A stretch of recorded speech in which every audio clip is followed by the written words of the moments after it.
happy today. Be happy, press on to the goal. Trust in Him who leadeth the way. He is keeping your soul. Keep your soul. Let the world know where you belong. Be faithful, look to Jesus and pray.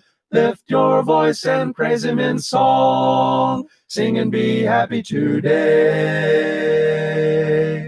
Often we are troubled and tired, sick with sorrow and pain. There are others living in sin, blessed with earthly gain. Take new courage, we cannot tell what the morrow may bring. When the dark clouds vanish away, then your heart truly can sing. Sing and you'll be happy today. Be happy, press on to the goal. Trust in Him who leadeth the way. He is keeping your soul. Keep your soul. Let the world know where you belong. Be faithful, look to Jesus and pray. Lift your voice and praise Him in song. Sing and be happy today. Oft we fail to see the rainbow up in heaven's fair sky, when it seems the fortunes of earth frown and pass us by. There are things we know that are worth more than silver and gold. If we hope and trust Him each day, we shall have pleasure untold. Sing and you'll be happy today. Be happy, press on to the goal. Trust in Him who leadeth the way. He is keeping your soul. Keep your soul. Let the world know where you belong. Be faithful, look to Jesus and pray. Lift your voice and praise Him in song. Sing and be happy today.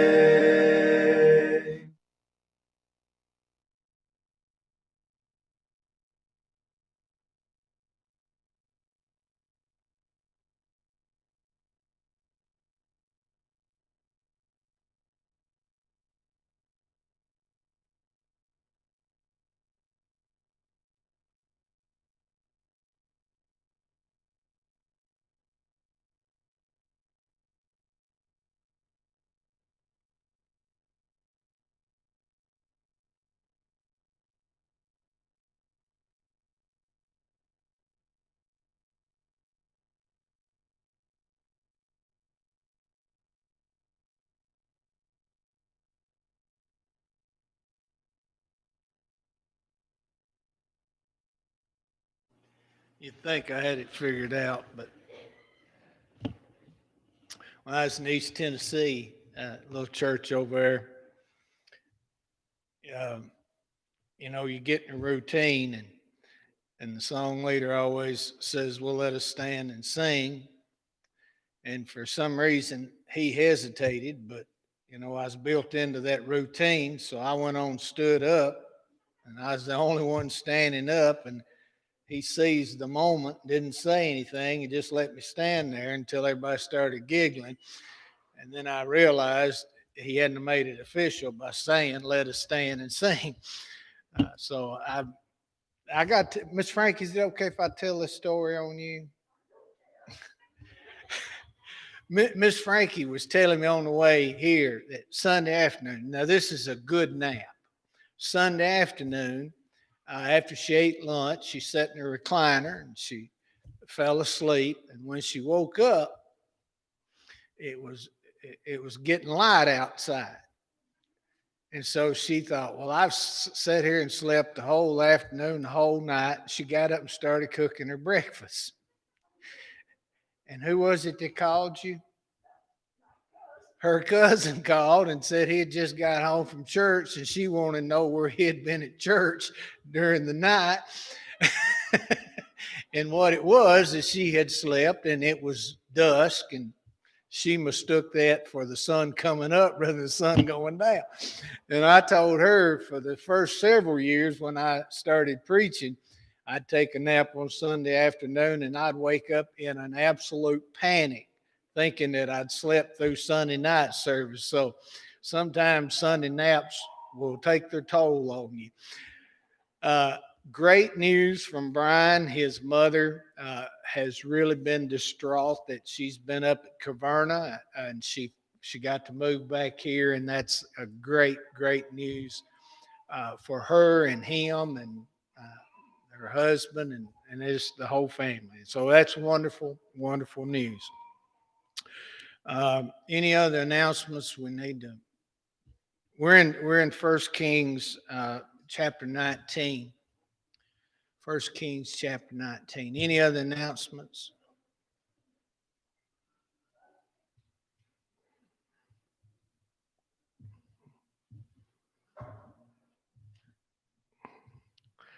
One Sunday morning before, when I hadn't been preaching very long, I had a cousin that would stop by and see me every Saturday night. And he was driving an old, I think it was his brother's antique car. And he said, well, let's go to Lawrenceburg, Tennessee. That's just out the road from where I lived. And I said, I'd rather not. He said, I promise we'll just go out there and come back.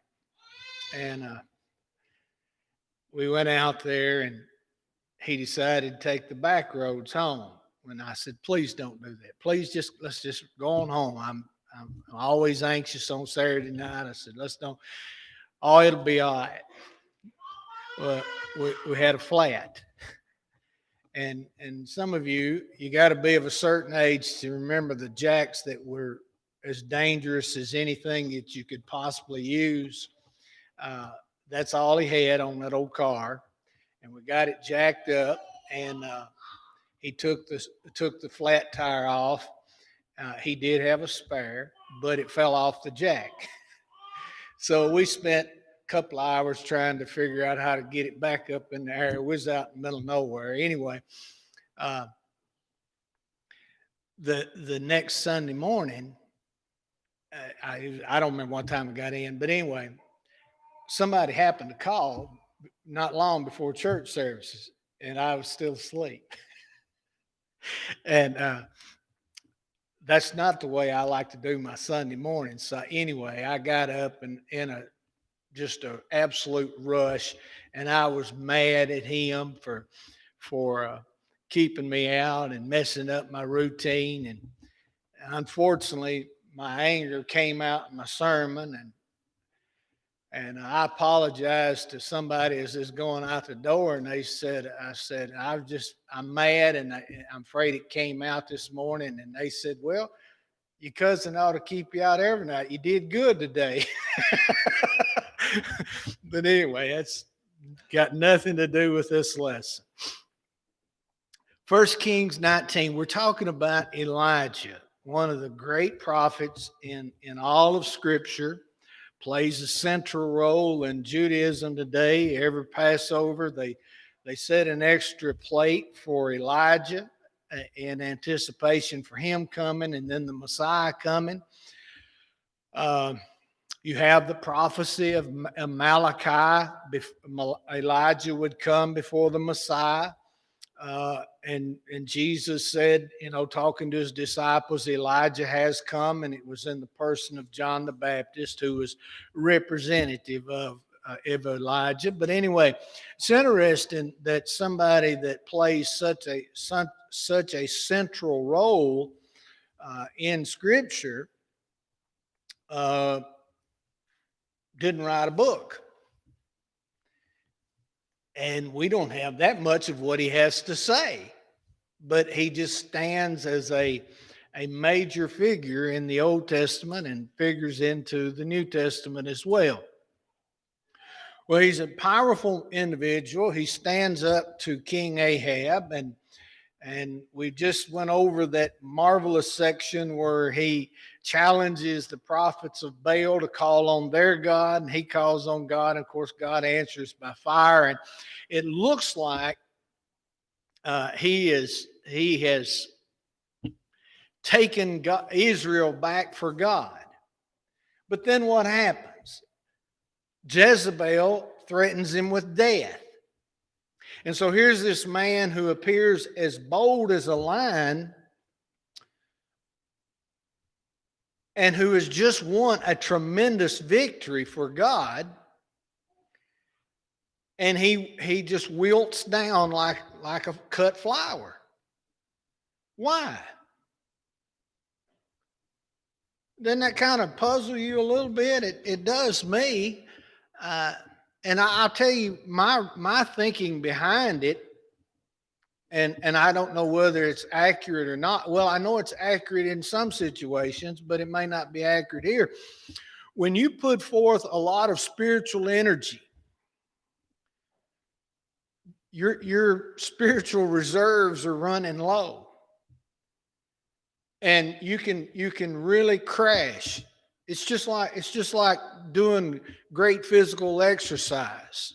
You have to have time to recover. And I think that's part of it. I notice I said I think. That's my personal opinion. I've seen this a number of times where church people were really doing great things, and things were succeeding in the way that everybody was happy. And it's just like, well, let's try one more thing. And it's not, let's take a little break, catch your breath, and go again. It's like, well, we're on a roll. Let's do one more thing. And it's kind of like when you're a kid. You know, when you're a kid, you play and you have a great time and you don't want to rest. What happens to you? You get all grumpy and fussy and whiny and everything else. Well, you needed that rest whether you wanted it or not. I think that's a little bit to do with this. I'm not saying it's all. I've heard preachers actually address this section as Elijah was suffering from depression. And you know, he have this great high and then you hit a great low. I don't know whether that's true or not, but it's interesting, isn't it? That he withstands King Ahab and the 400 prophets of Baal. God answers by fire, the rain comes, everything looks great. And Jezebel says, I'm going to have you killed. And he runs and hides. And God provides for him and takes care of him. And I'm not going to read every verse on that. But anyway, that's not a COVID cough. That's a that's a dry throat cough.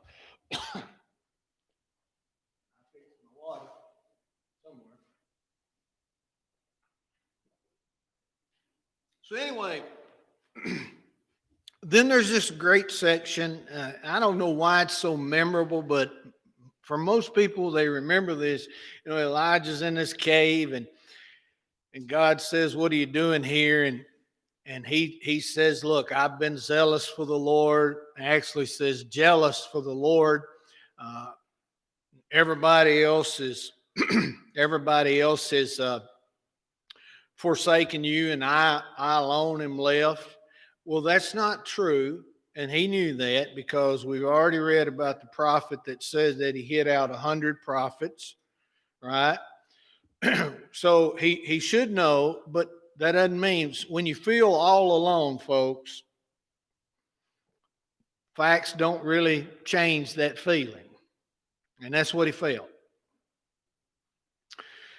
And so the voice speaks to him and says, go outside and stand on the mountain. Of course, then there's this great wind that comes and rocks are breaking and everything. And then there's I'd call it a tornado, and it comes and it says that God was not in either one of those. And I believe God caused them, but that's not the way God was going to speak to him.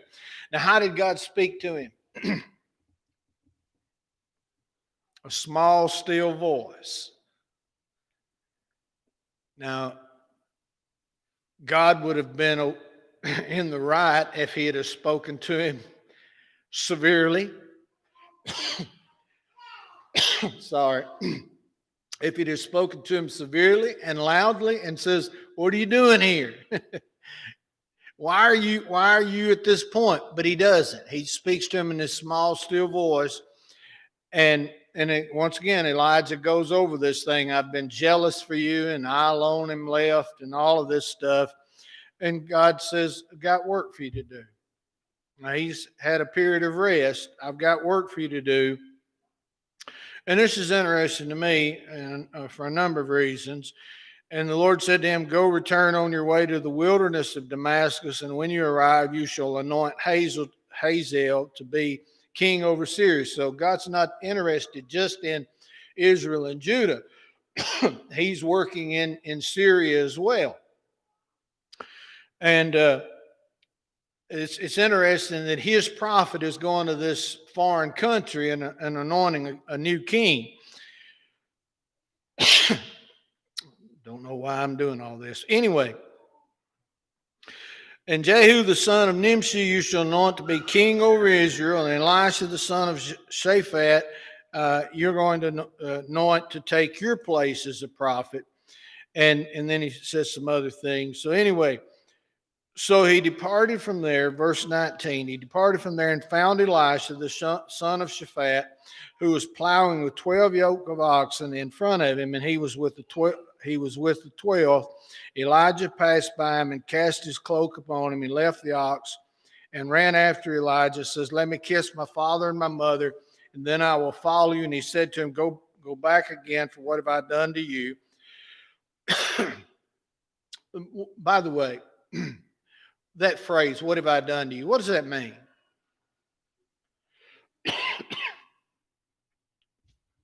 What does that mean? It's an idiom. It's a local saying. It's the way they would have. It's like, it's not a problem for me. It's not the way we would say it, but it is a literal. I'm gonna choke to death here. I'll see if you really love me if I pass out from not being able to breathe and somebody gives me mouth to mouth.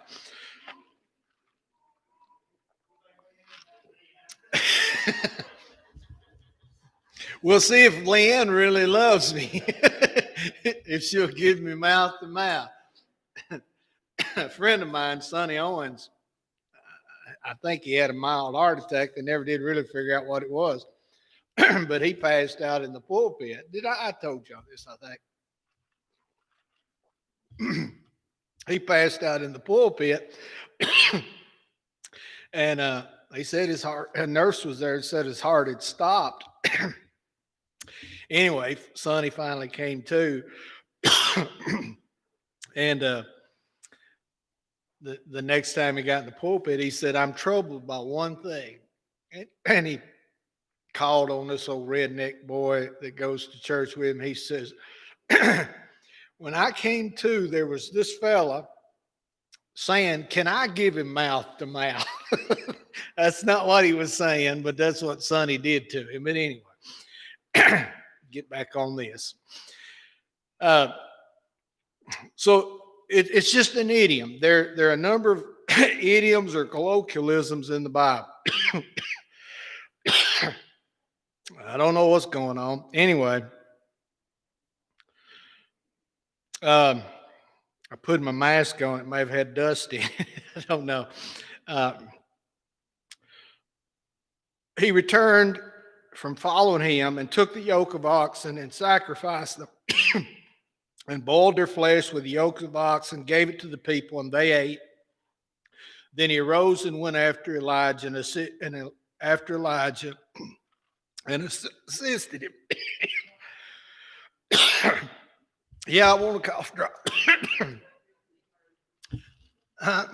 2 versions.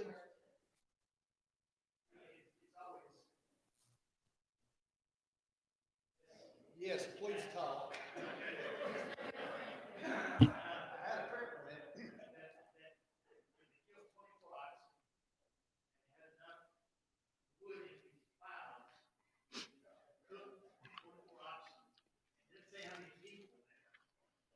Well, you'd think of a pretty good work crew for that many oxen.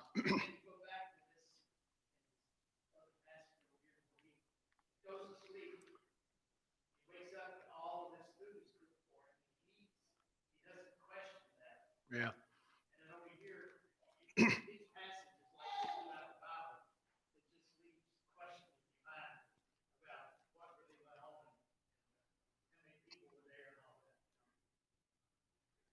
Well, here's a sermon for some of our young men to preach. Daryl Davis preached a sermon I heard it in a gospel meeting based on this text. Have you killed your ox? Have you severed the ties to symbolically say, this is what I'm now going to do. Pretty powerful sermon. So that's write that down. Have you killed your ox? Now, when you read this passage, there ought to be a passage in the New Testament that comes to mind that's got a little bit different, got a lot different spin on it. It might pop to mind.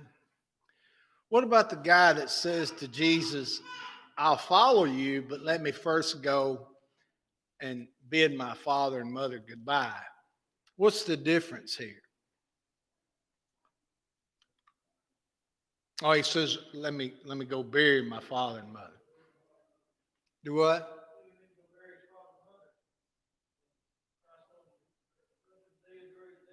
Let the dead bury the dead. Jesus knew that this guy was making big talk, but wasn't ready to make the commitment. Elijah knows that Elisha is ready to make the commitment. Then he proves by sacrificing these ox and having a barbecue before he left. There's a big difference there. And I think, to me, that sheds a little bit of light on that passage in the New Testament where the guy, where Jesus, to be honest, seems to be kind of hard on him. But Jesus knew that the guy was just talking big. I'm going to follow you, but I got to take care of this. And who knows how many years that would have been before he actually done it. Okay. Chapter 20, you've got Ben-Hadad, king of Syria, with all of his army, and he had 32 kings with him. Now, you got to understand that this is kings in the terms of city-states. Basically, we would say the mayor, but more than a mayor because they have military authority in their city. So they've got these guys, on board, and they go to Samaria. And notice this is interesting to me. If you were to find faithful people to God, where would you find them now? At this time? In Judah, right?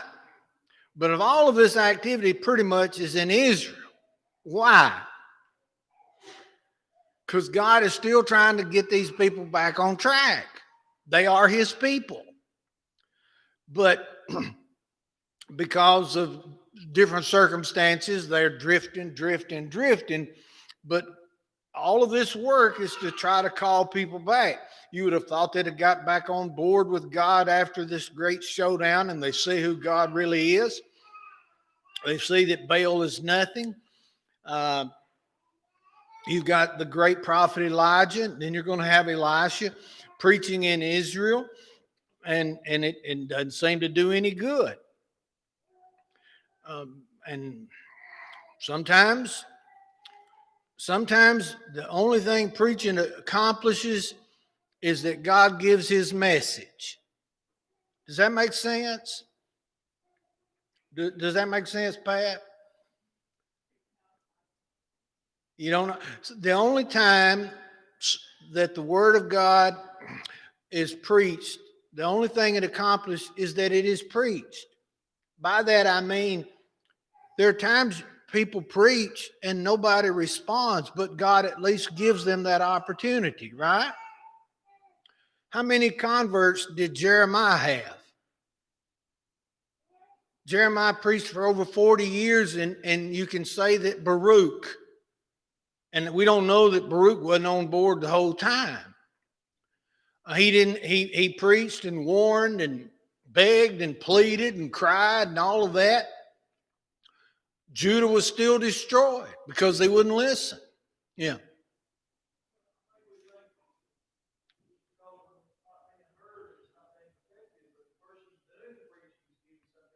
They're getting something out of it.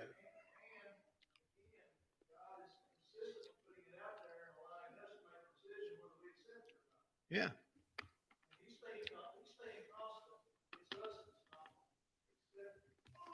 Right. That's what I was trying to say.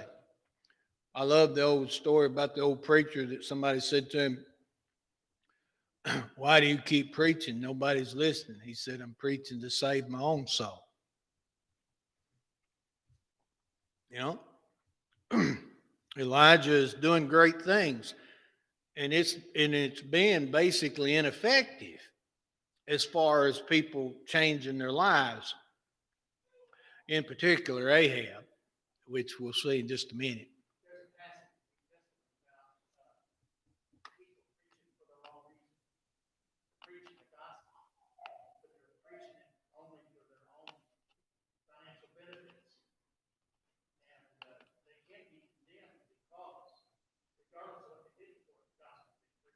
Yeah, that's Philippians chapter 1, which is a strange passage. Paul says at least Christ has been preached. Their motives were wrong, but still the gospel was being preached. So yeah, the gospel, the message is what matters, isn't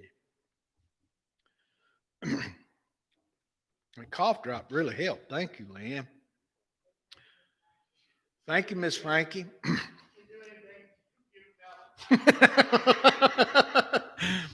Yeah, that's probably true.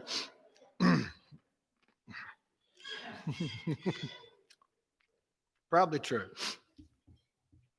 Anyway, Ben-Hadad surrounds Samaria and says to King Ahab, your wives and children are mine. Your silver and gold are mine. Now, there's a little bit of, to me, a disconnect here because Ahab tends to agree. And then he says, Ahab tends to agree. Okay, you've got me. You can have what you want. But then he says it again, and Ahab seeks some advice. And maybe I'm missing something in my reading of the text. Maybe it's obvious, but he seeks some advice, and the people, the elders, tell him, you don't consent to this. And so Ahab sends word back to Ben-Hadad, your first request, basically I could go with, but your second, I can't. And Ben-Hadad says, well, verse 10, the gods do so to me, and more also, if the dust of Samaria shall suffice for handfuls for all the people who follow me. And the king of Israel, I said this one time years and years ago, to an audience. I didn't think, it worried me ever since that they didn't understand. Not everybody would have understood. This is true trash talking here, okay? The king, everybody knows what that means.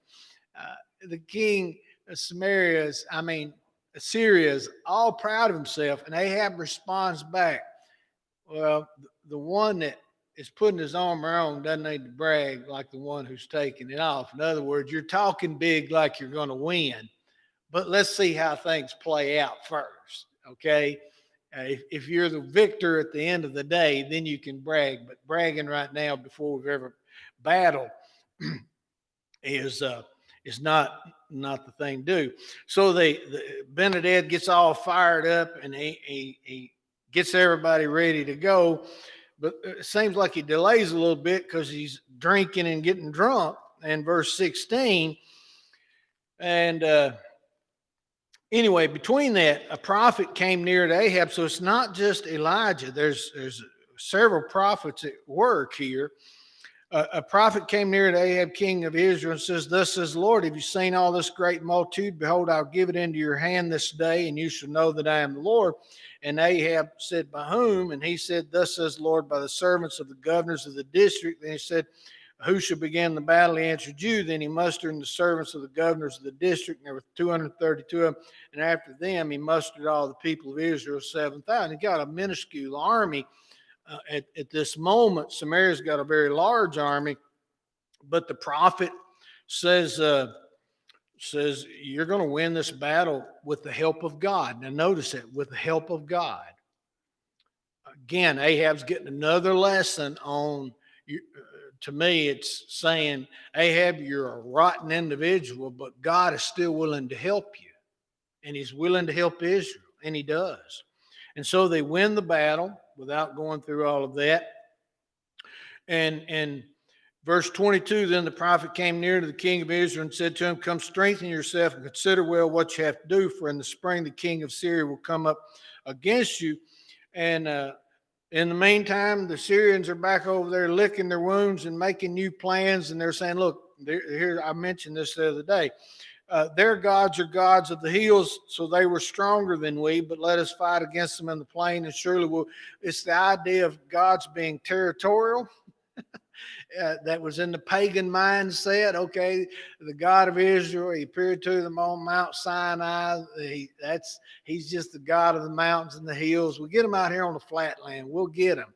And so they make changes in their strategy. Verse 24, do this, remove the kings, each from his post, and put commanders in their places. In other words, take your political leaders out of the fight, put in trained military men in their fight. So they're doing the right things. And then they come up against them again, and they're still thinking, verse 28, middle ways through, the Lord is God of the hills, but he's not a God of the valleys. Therefore, I will give all this great multitude. That's what God is saying. This is what the Syrians are saying. I will give all this great multitude into your hand. You shall know that I am the Lord. And so they win a tremendous battle here. I mean, they just devastate the army of Syria. And then a bunch of them run into a city, a walled city, and the wall collapses on them, kills a bunch of them. This is a major, major battle. Now, Ben-Hadad is still alive. And he says, look, I've heard that the kings of Israel are merciful, and he put on sackcloth and made himself look like he's sad and all this stuff and repentant. And he says, I'm going to give everything that I've taken away from you back, and my father and all of that. And Ahab said, I'll let you go on these terms.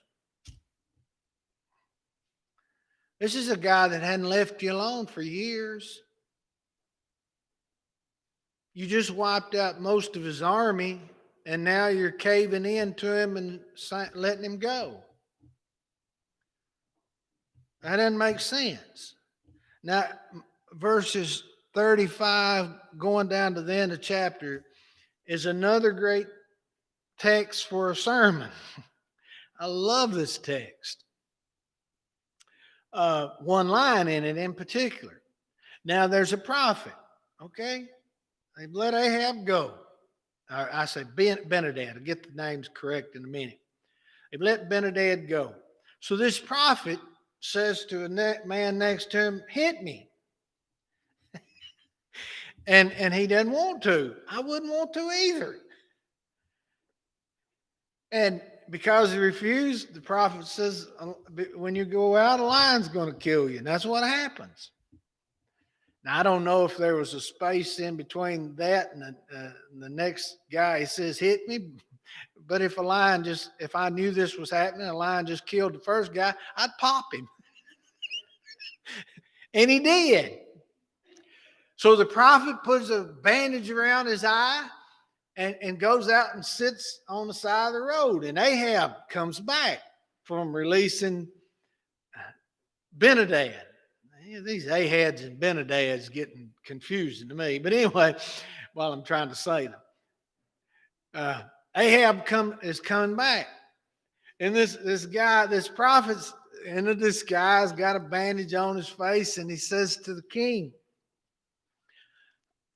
I was put in charge of guarding a prisoner. Now you can read all this. I was put in charge of guarding a prisoner. And they told me if I let him go, it's going to cost me my life.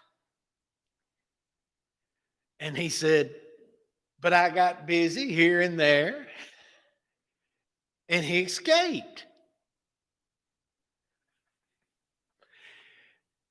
And Ahab says, well, you've already said what you deserve. You deserve to die. And then the prophet takes off his bandage. He says, God just handed you Ben-Hadad, and you let him go. You deserve to die. Now, my sermon text, boys, is don't lose sight of what you're supposed to do, being busy here and there, that you forget your one job. That's a good sermon. Okay. I got a little note written in my Bible. So far, what has Ahab learned from all of this prophetic activity?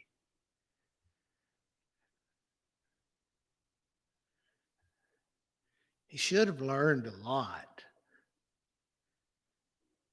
But we have a little snapshot of his personal pettiness in the next section, chapter 21, going down through verse 16. There's a king.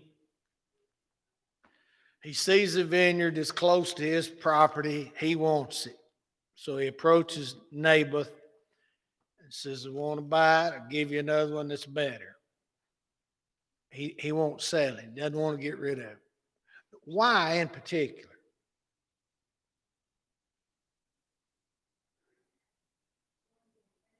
It's an inheritance. When they divvied up the land, you're supposed to keep that land. When they were settling Israel, you're supposed to keep the land. And even if you go bankrupt and sell it, you really are just renting it to the next owner. Now, obviously, when you come to the days of Amos, they've discarded that, and rich people are taking poor people's land away from them. They're not planning on giving it back. But this is land passed down from generation to generation, and he's planning on passing it on. Now, when Naboth says, I'm not selling it, what does King Ahab do? Crawls in bed, won't eat anything, turns his back to everybody, his face to the wall, and is laying there pouting. That is one ugly picture, isn't it? A grown man acting like this over a garden spot when he's probably got everything that he possibly could want anyway, or should want, I should say. What does Jezebel do? Aren't you the king?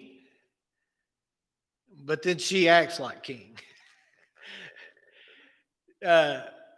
She hires some bad guys, and she says we're going to have we're going to have a fast, but before we have the fast, we'll have a feast, and we're going to get everybody together. And by the way, the elders of the city are in this too. And that's kind of interesting to me. I'll come back to that thought just a minute.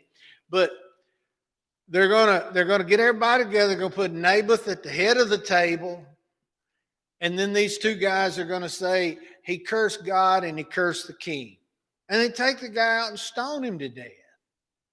This ought to infuriate everybody that reads it. Now the elders, how do you become an elder in Israel?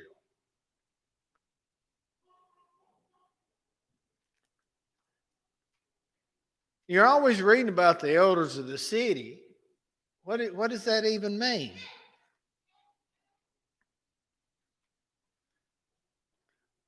Who runs the town in Israel? Now, there's a sense in which the priests do, because they make the judgments on disputes about the law. But there's another sense. I mean, who sits around and says, okay, we're going to build a city wall, or we're going to all get together and dig a new reservoir for water? Who does that? It's the elders of the city. I don't know that there was ever an election. Well, that's kind of a fairly new thing. But it's the elders would meet in the city gate, and they would discuss these things. You know this from reading the Old Testament. Proverbs 31. She's a great woman, and one of the things that makes her great is she helps make her husband so respected that he gets to sit in the city gate. Now, the word elder in the Old Testament, the Hebrew word actually just means bearded one. So you got to be old enough to grow a beard. But it's a title of respect. Somehow or another, people either rose or didn't rise to a position in which they were respected as leaders in their community and helped guide that community. It's an interesting dynamic that I don't know how much study has actually been done on it. I know that one preacher from the Church of Christ wrote a doctoral dissertation on elder-led communities. I've actually never read it. I just know that he was working on it. I'd be interested in reading that. But anyway, he kills him. She comes back and says, the guard's yours, go take it. And so he gets up and goes on his way. Yay, he got what he wanted. I don't know that he asked what happened. I don't know that he cared. He got what he wanted. Well, the Lord's not through with him, and the Lord hadn't ignored it. And so God sends Elijah, and he says, you go, and he's down over there at the garden to take possession of it. And you say to him, if you killed and taken possession, and you should say to him, in the place where dogs licked up the blood of Naboth, so shall dogs lick up your blood. Ahab said to Elijah, have you found me, O my enemy? He answered, I found you because you've sold yourself to do what is evil in the sight of the Lord. And then he goes on, he talks about the dogs shall eat Jezebel within the walls of Jezreel. And anybody that belongs to Ahab, they're going to die. But God's had it. God's had it. No more. He has tried and tried and tried to get Ahab to do the right thing. But Ahab just not going to do the right thing. Now, I want to give you a homework assignment. I'm going to stop here, and we'll start here next week, Lord willing. You can get it online. There was a great preacher, Baptist preacher down in Memphis. If you've ever heard of Adrian Rogers, the guy preached at the church that Adrian Rogers did. If you've been to Memphis, you think you're seeing a factory as you're going into town, getting in close to Memphis. And now I can't think of the name of the church, but anyway, the preacher that was there before Adrian Rogers, who has since passed, was Robert G. Lee. Now you can go online and you can read the sermon on this text by Robert G. Lee, not Robert E. G. And the sermon title is Payday Someday.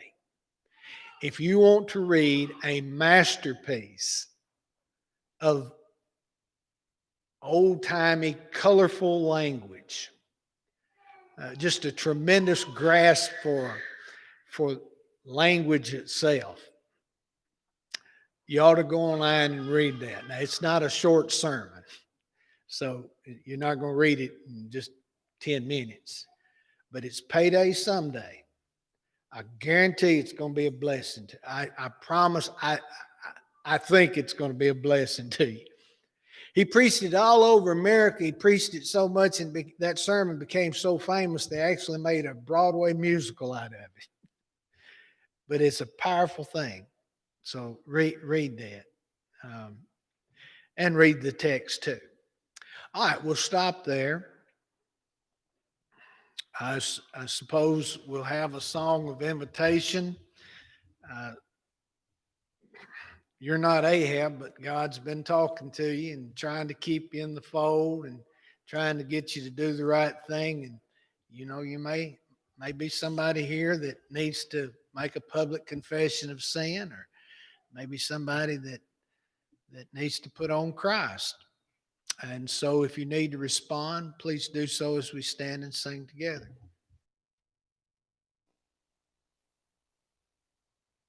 There's not a friend like the lowly Jesus. No, not one. No, not one. None else could heal all our souls' diseases. No, not one. No, not one. Jesus knows all about our struggles. He will guide till the day is done. There's not a friend like the lowly Jesus. No, not one. No, not one. No friend like him is so high and lowly. No, not one. No, not one.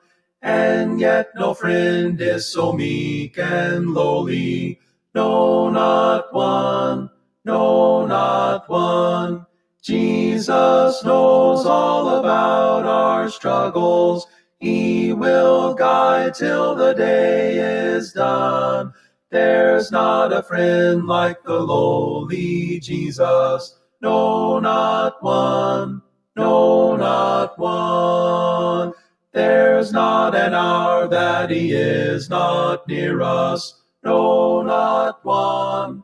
No, not one. No night so dark, but his love can cheer us. No, not one. No, not one. Jesus knows all about our struggles. He will guide till the day is done. There's not a friend like the lowly Jesus. No, not one. No, not one. One side of the street was singing, "Will there be any stars in my crown?" And the church on the other side of the street was singing, "No, not one," at the same time. Don't know that that ever happened, but it could. Any announcements? Brian's mother got moved. Yeah. Yes. Tucker's woman. No, I didn't know that. I'm sorry.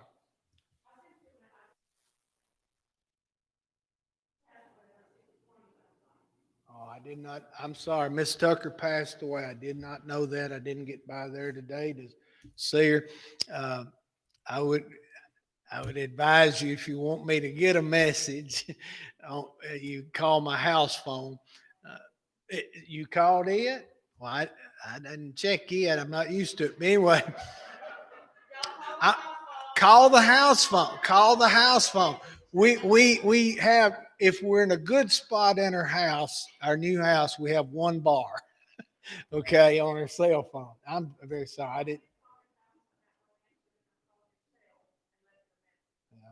Honestly, I hadn't seen it, and I've looked at my phone more times a day than I should. But anyway, uh, Miss Tucker passed away, and in some sense, that's a relief, um, in that she's not suffering.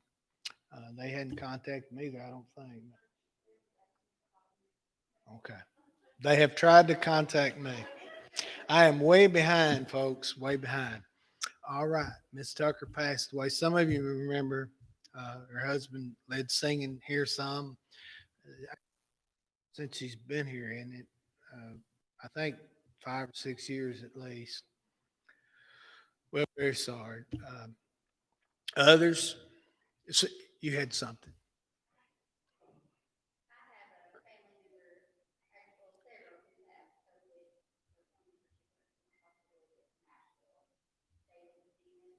David Stevens. They live down in Lafayette. I know it's kind of hit hard down there recently. All right. Remember him and her family in your prayers. Yes, sir. Case of shingle.